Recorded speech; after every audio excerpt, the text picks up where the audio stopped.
Hello, and thanks for tuning in to another one of my movie reviews. I know it's been a while since I've done one of these, and I'm also altering up the format a bit, so be sure to drop a comment below and let me know what you think. Anyway, on to the review. Today, Postal. I'm not even going to attempt to summarize this thing, I'm just going to read the back of the case. After a clueless slacker named the Postal Dude loses his job, he joins his shady Uncle Dave and a bevy of big-breasted, scantily clad female cult followers in a scheme to steal a shipment of hot new toys. But first they must foil a band of ruthless terrorists, led by none other than Osama bin Laden, and save the world from destruction in this offensive, mayhem-ridden laugh riot that threatens the very limits of common decency. So, there you have it.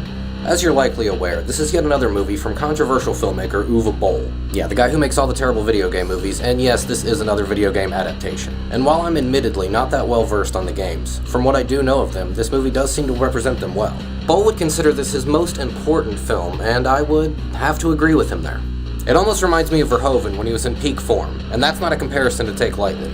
The movie is brilliantly tasteless, so if you are easily offended, it's probably not going to be for you. There's also 10,000 jokes a minute, and for my money, most of them worked. It is worth mentioning that a lot of the social commentary in the film is depressingly more relevant today than it was when the film was released in 2007. The film wastes no time getting started. Right off the bat, if you're not instantly offended and wanting to shut the thing off, you're probably going to be in for a really good time. It is worth mentioning, though, that it does seem like they never knew when the hell to quit.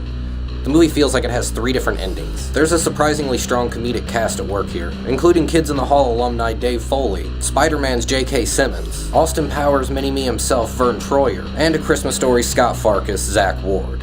That said, there are some actors in some minor roles who give some less than stellar performances, but generally this just adds to the comedy.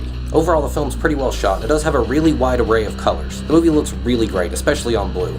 The music is also surprisingly decent. It switches from generic epic action movie fodder to light, almost whimsical cartoon-like music at a moment's notice. With all that said, I have to say, I'm a really big fan of this movie.